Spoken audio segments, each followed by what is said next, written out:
नमस्कार। और the deep dive के इस सत्र में आपका स्वागत है। आज हम एक ऐसे विषय पर गहराई से उतर रहे हैं जो भारतीय शासन व्यवस्था के शिखर पर स्थित है, भारत के राष्ट्रपति का पद। जी। ये सिर्फ हमारे संविधान का सर्वोच्च पद नहीं है, बल्कि ये भारतीय लोकतंत्र के प्रतीकात्मक मुखिया और हाँ, संविधान के संरक्षक की भी भूमिका निभाता है।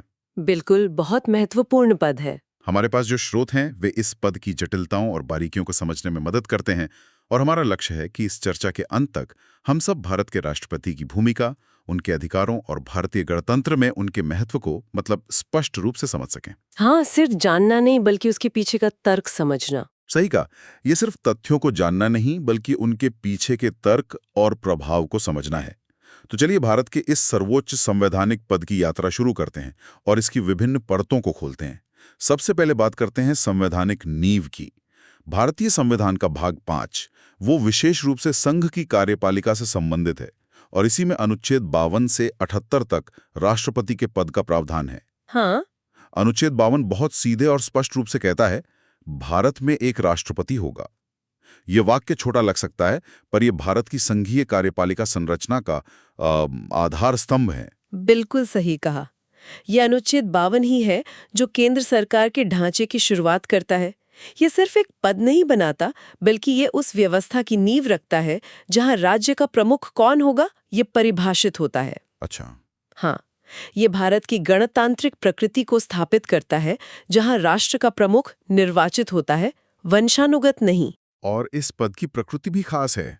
राष्ट्रपति को राज्य का नाम मात्र प्रमुख यानी nominal head of the state कहा जाता है। जी। इसका मतलब है कि कागजों पर तो सारी कार्यकारी शक्तियां उनमें निहित हैं, लेकिन वास्तविक रूप से उन शक्तियों का प्रयोग प्रधानमंत्री के नेतृत्व वाली मंत्रिपरिषद करती है। हाँ, ये व्यवस्था हमने काफी हद तक ब्रिटिश संसदीय प्रणाली से प्रेरित होकर अपनाई है।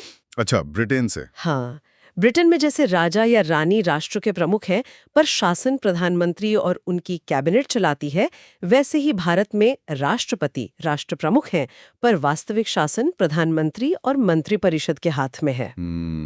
इसीलिए ये कहावत इतनी सटीक बैठती है, राष्ट्रपति शासन नहीं करता, शासन राष्ट्रपति के नाम से चलता है। हाँ, ये सुना है। यहाँ दिलचस्प बात यह है कि कैसे संविधान ने एक तरफ पद की गरिमा और सर्वोच्चता बनाए रखी है और दूसरी तरफ शक्तियों के वास्तविक प्रयोग को लोकतांत्रिक रूप से चुनी हुई सरकार को सौंपा है। मतलब सिद्धांत और व्यवहार के बीच एक महीन संतुलन है। बिल्कुल। तो अब सवाल उठता है कि इस सर्वोच्च पद पर आसीन होने के लिए क्या योग्यताएं चाहिए? संविधान का अनुच्छेद 58 इसका जवाब देता है। हाँ, अनुच्छेद 58। हाँ। पहली शर्त है कि व्यक्ति भारत का नागरिक हो। दूसरा, उसकी आयु कम से कम 35 वर्ष पूरी हो चुकी हो। 35 साल, ठीक। तीसरा, उसमें लोकसभा का सदस्य चुने जाने की सभी योग्यताएं हों। और चौथी, वो भारत सरकार या किसी राज्य सरकार के अधीन या किसी स्थानीय या अन्य प्राधिकरण के अधीन कोई लाभ का पद यानी ऑफिस ऑफ प्रॉफिट धारण न करता हो। इन योग्यताओं के पीछे का तर्क भी समझना जरूरी है ना? हाँ, बिल्कुल। भारत का नागरिक होना तो स्वाभाविक है। 35 वर्ष की न्यूनतम आयु वो अनुभव और परिपक्वता सुनिश्चित करती है। लोकसभा सदस्य बनने की योग्यता ये दर्शाती है कि व्यक्ति देश की विधायी प्रक्रिया और राजनीतिक समझ रखता है, और लाभ के पद पर न होने की शर्त वो पद की निष्पक्षता और स्वतंत्रता बनाए रखने के लिए महत्वपूर्ण है, ताकि राष्ट्रपति किसी अन्य संस्था के प्रति जवाबदेह न हो। सही बात है। अब आते हैं राष्ट्रपति के चुनाव की प्रक्रिया पर, जो शायद सबसे अनूठी और जटिल प्रक्रियाओं में से एक है। अनुच्छेद 54 और 55 में इसका वर्णन है। जी। जैसा कि हम जानते हैं, भारत के नागरिक सीधे राष्ट्रपति को वोट नहीं देते। ये एक अप्रत्यक्ष चुनाव है जिसे एक खास निर्वाचक मंडल यानी इलेक्टोरल कॉलेज संपन्न कराता है। यहाँ बात वाकई दिलचस्प हो जाती है। जी हाँ, और इस निर्वाचक मंडल की संरचना को समझना बेहद जरूरी है, क्योंकि यही राष्ट्रपति चुनाव की वैधता और प्रतिनिधित्व का आधार है। कौन कौन होते हैं इसमें? इसमें देखिए, पहला, संसद के दोनों सदनों लोकसभा और राज्यसभा के केवल निर्वाचित सदस्य। अच्छा, सिर्फ निर्वाचित? हाँ, सिर्फ निर्वाचित। दूसरा, सभी राज्यों की विधानसभाओं के केवल निर्वाचित सदस्य। और तीसरा, दिल्ली और पुडुचेरी जैसे केंद्र शासित प्रदेशों की विधानसभाओं के निर्वाचित सदस्य भी इसमें शामिल हैं। दिल्ली और पुडुचेरी भी। ये कब जोड़ा गया? जी, इन्हें 70वें संविधान संशोधन 1992 के जरिए जोड़ा गया था। ओके। यहाँ निर्वाचित शब्द पर जोर देना बहुत महत्वपूर्ण है। संसद या विधानसभाओं में जो सदस्य मनोनीत होते हैं, मतलब नॉमिनेटेड होते हैं, वे राष्ट्रपति चुनाव में वोट नहीं डाल सकते। क्यों? इसके पीछे का सिद्धांत ये है कि राष्ट्रपति का चुनाव उन प्रतिनिधियों द्वारा होना चाहिए जिन्हें सीधे या परोक्ष रूप से जनता ने चुना हो। मनोनीत सदस्य इस दायरे से बाहर रखे गए हैं। समझ गया। और चुनाव की पद्धति भी आम चुनावों से अलग है।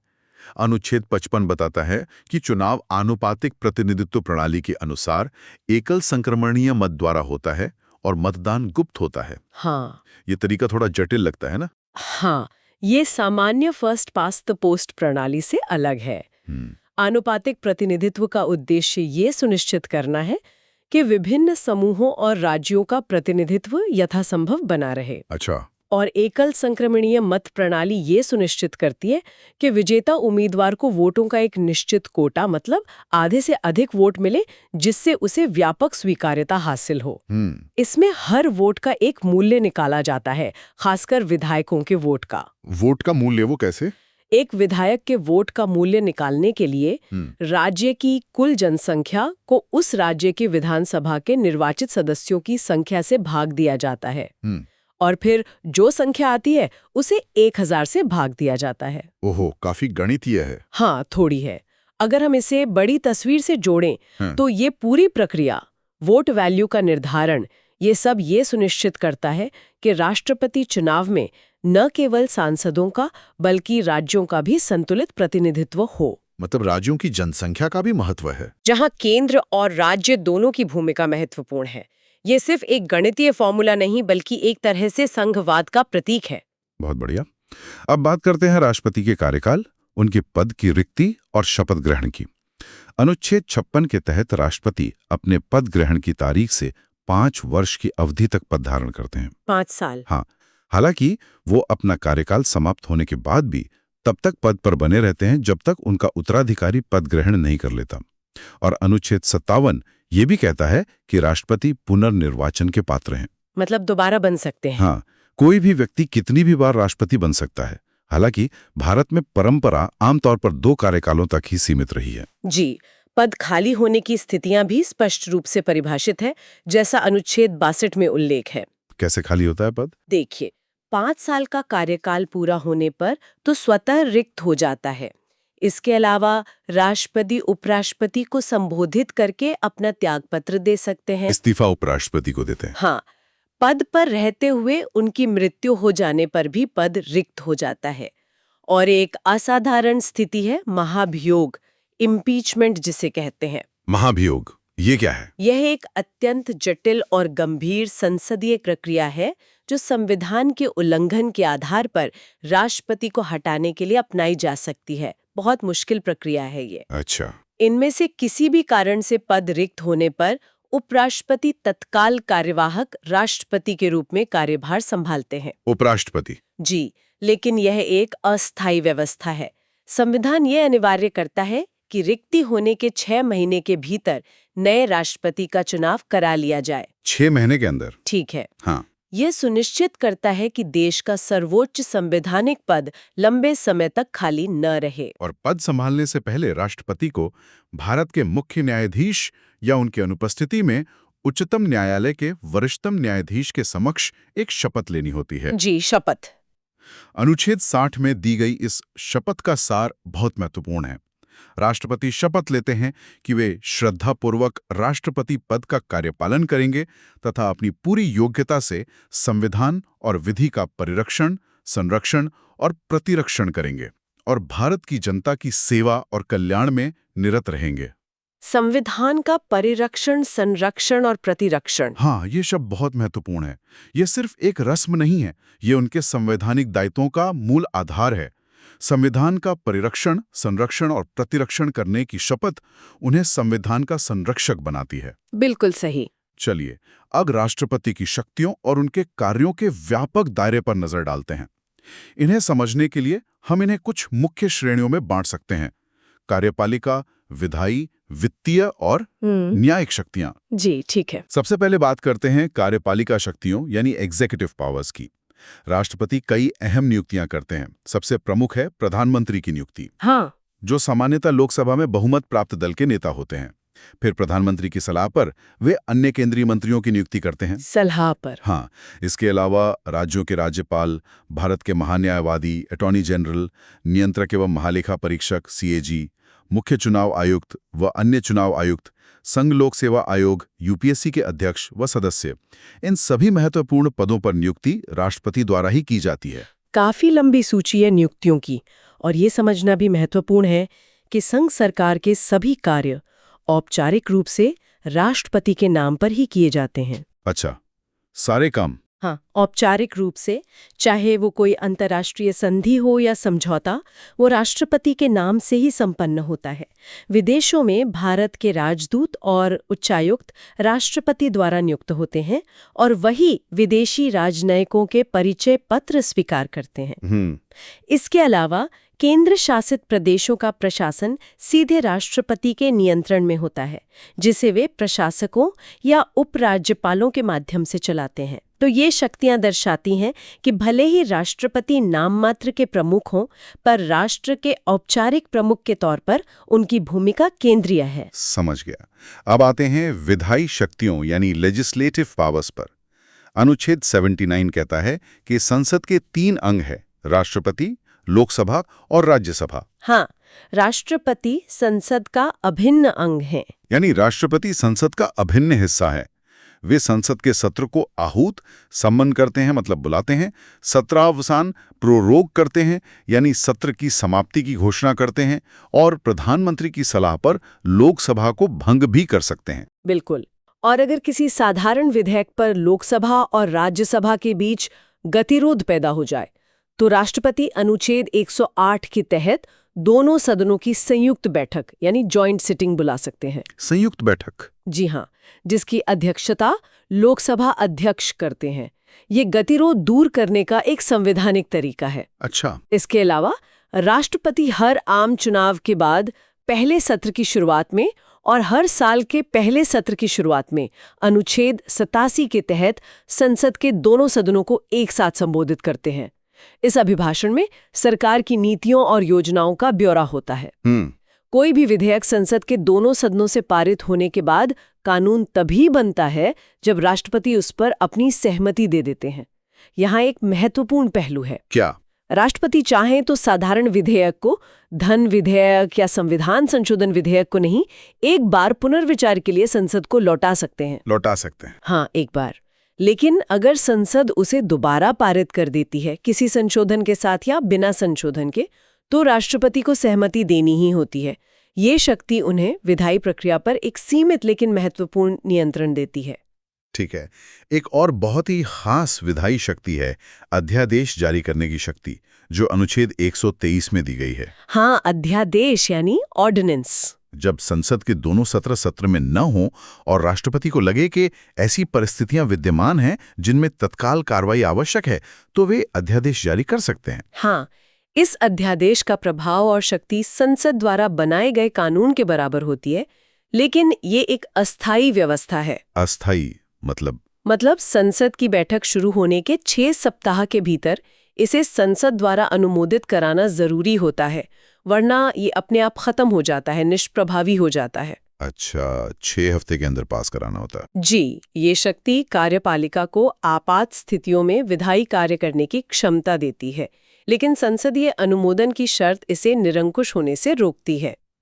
राष्ट्रपति को संसद में सदस्य मनोनीत करने का भी अधिकार है। वे राज्यसभा के लिए साहित्य, विज्ञान, कला और समाज सेवा के क्षेत्र में विशेष ज्ञान या व्यावहारिक अनुभव रखने वाले 12 सदस्यों को मनोनीत कर सकते हैं। राज्यसभा में 12 सदस्य हैं? जी। पहले लोकसभा में 2 एंग्लो इंडियन सदस्यों को मनोनीत करने का प्रावधान भी था, लेकिन 104वें संविधान संशोधन अधिनियम 2020 द्वारा इस प्रावधान को अब समाप्त कर दिया गया है। अच्छा, वो अब नहीं है? नहीं, अब नहीं है। अब बात करते हैं राष्ट्रपति की वित्तीय शक्तियों यानी फाइनेंशियल पावर्स की।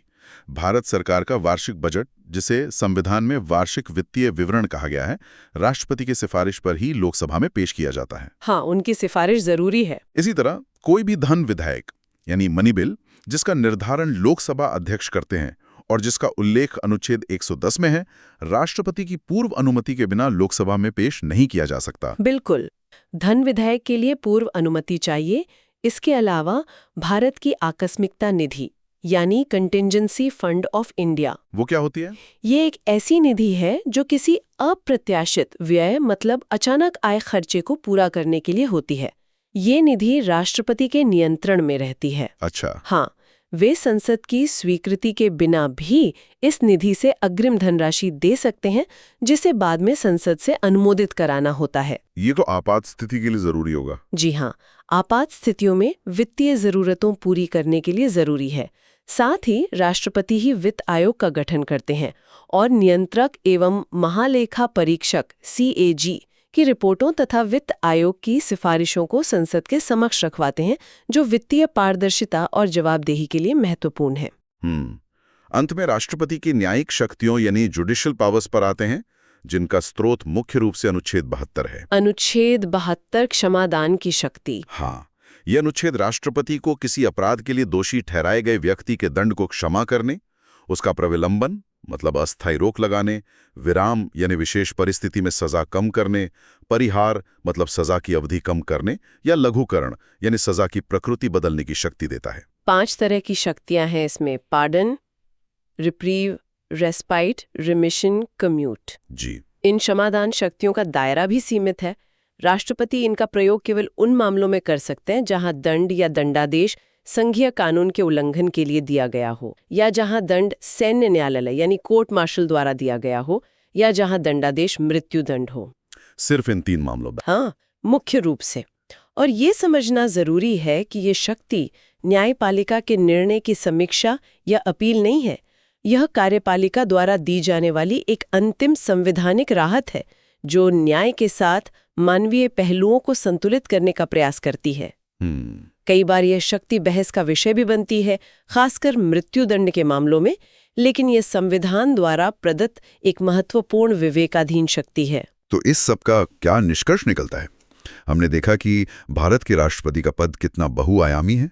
उनके पास कार्यपालिका, विधायी, वित्तीय और न्यायिक क्षेत्रों में औपचारिक रूप से व्यापक शक्तियां और जिम्मेदारियां हैं। हाँ, काफी व्यापक है। हालांकि वे प्रधानमंत्री और मंत्री परिषद की सलाह पर कार्य करते हैं, जिससे वे नामात्र के प्रमुख लगते हैं, लेकिन उनकी भूमिका सिर्फ औपचारिक या प्रतीकात्मक नहीं है ना? बिल्कुल नहीं। राष्ट्रपति भारतीय गणतंत्र के प्रमुख हैं, राष्ट्र की एकता, अखंडता और एकजुटता के प्रतीक हैं। वे संविधान के संरक्षक हैं, जैसा कि उनकी शपथ में ही निहित है। सही। सामान्य परिस्थितियों में वे भले ही मंत्रिपरिषद की सलाह से बंधे हों, लेकिन कुछ असाधारण परिस्थितियों में, जैसे कि मान लीजिए त्रिशंकु संसद की स्थिति में प्रधानमंत्री किसे नियुक्त करना है, या मंत्रिपरिषद के बहुमत खो देने पर सदन भंग करने का निर्णय लेना है, उनका विवेक महत्वपूर्ण हो सकता है। हाँ, उन स्थितियों में उनकी भूमिका अहम हो जाती है। जी, उनका पद दलीय राजनीति से ऊपर उठकर राष्ट्रहित को सर्वोपरि रखने का प्रतीक है और भारतीय लोकतंत्र में शक्ति संतुलन बनाए रखने में उनकी एक अहम भूमिका है। और अब, जैसा कि हम इस चर्चा के अंत में हैं, श्रोताओं के लिए एक विचार। हमने ये विस्तार से समझा कि राष्ट्रपति सामान्यतः मंत्रिपरिषद की सलाह पर काम करते हैं। जी। लेकिन सोचिए, उन्होंने संविधान की रक्षा, सुरक्षा और पालन करने की शपथ ली है, तो वे कौन सी काल्पनिक या असाधारण परिस्थितियां हो सकती हैं जिनमें नाम मात्र का प्रमुख होते हुए भी राष्ट्रपति के लिए उनकी ये शपथ और उनका संवैधानिक विवेक सर्वोपरि हो जाए और उन्हें मंत्रिपरिषद की सलाह से हटकर कार्य करने की आवश्यकता या अवसर मिले? ये सोचने वाला सवाल है। हाँ, इस पर विचार करना भारतीय संविधान की गहराई को समझने में एक और कदम होगा।